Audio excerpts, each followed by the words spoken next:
بسم اللہ الرحمن الرحیم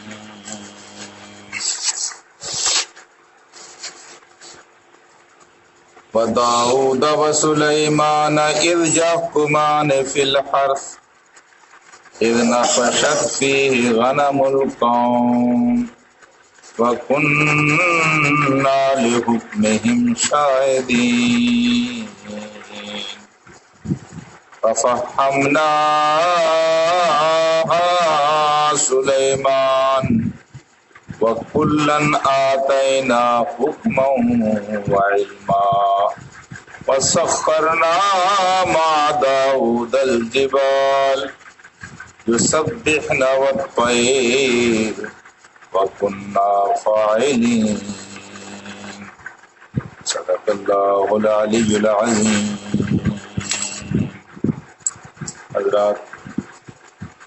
حضرت ابراہیم علیہ السلام، حضرت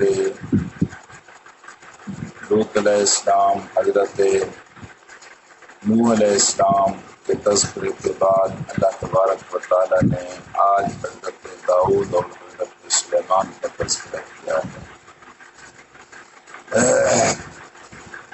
یہ دونوں باپ بیٹا تاریخ انسانیت کے وہ خوش نصیب انسان ہیں جن کو اللہ تبارک و تعالیٰ نے نبوت عطا کی تھی۔ بادشاہ بھی تھے، لیکن بادشاہی کے ساتھ ساتھ انہوں نے فقیری بھی کی۔ ایسے بادشاہ تھے جو بادشاہ ہونے کے باوجود ہر قسم کی عاجزی، ہر قسم کی بندگی، ہر قسم کی اللہ تبارک و تعالیٰ کی عبادت اور اللہ تبارک و تعالیٰ کے ساتھ اپنا تعلق بالکل ایک فقیروں جیسا تھا، اس کو آپ نے برقرار رکھا۔ خیر، یہاں تو ایک تذکرہ ہے اس محکمے کا یا اس مقدمے کا کہ داؤد و سلیمان اذ یحکمان فی الحرث، داؤد اور سلیمان جب فیصلہ کر رہے تھے فی الحرث ایک کھیتی کا، اذ نفشت فیہ غنم القوم، وہ کھیتی ایسی کھیتی تھی کہ جس میں ایک قوم کی بکریاں رات کے وقت چر گئی۔ رات کے وقت ایک قوم کی بکریوں نے یا ایک فرد کی یا ایک گروہ کی بکریوں نے دوسرے گروہ کے یا دوسرے فرد کے کھیت میں گھس کر اس کو روند ڈالا تھا، اس کا صفایا کر دیا تھا۔ جس کا کھیت اجڑا تھا وہ حضرت داؤد علیہ السلام کی خدمت میں پیش ہوا، کیونکہ حضرت داؤد علیہ السلام والد تھے اور حضرت سلیمان علیہ السلام ان کے بیٹے تھے۔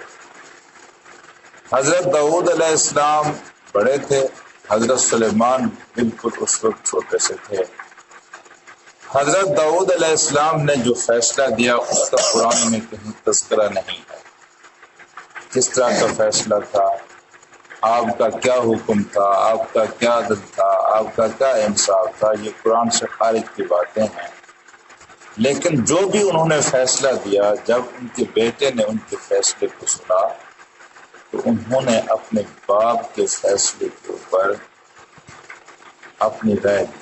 کیا رائے دی؟ انہوں نے رائے یہ دی کہ اگر یہ فیصلہ بھی ٹھیک ہے، لیکن اگر اس طرح فیصلہ نہ کر، اس حکم یا اس رائے کو انہوں نے اپنے والد کے سامنے بھی بیان کر دیا کہ ابا، آپ نے جو فیصلہ فرمایا ہے ٹھیک فیصلہ فرمایا ہے، لیکن میرے نقطۂ نظر سے فیصلہ اس طرح ہونا چاہیے تھا، تو یہ فیصلہ اور زیادہ عدل کے قریب ہے۔ تو حضرت داؤد علیہ السلام نے اپنے بالکل کم سن بیٹے کی اس رائے کو جب سنا تو اس سے انہوں نے اتفاق کیا اور انہوں نے دوبارہ فریقین کو بلا کر پھر وہی فیصلہ سنایا جو سلیمان علیہ السلام نے اپنے باپ کو بتا دیا۔ اب قرآن حکیم نے اس کا اس طرح تذکرہ کیا ہے کہ جب وہ فیصلہ کر رہے تھے، داؤد اور داؤد علیہ السلام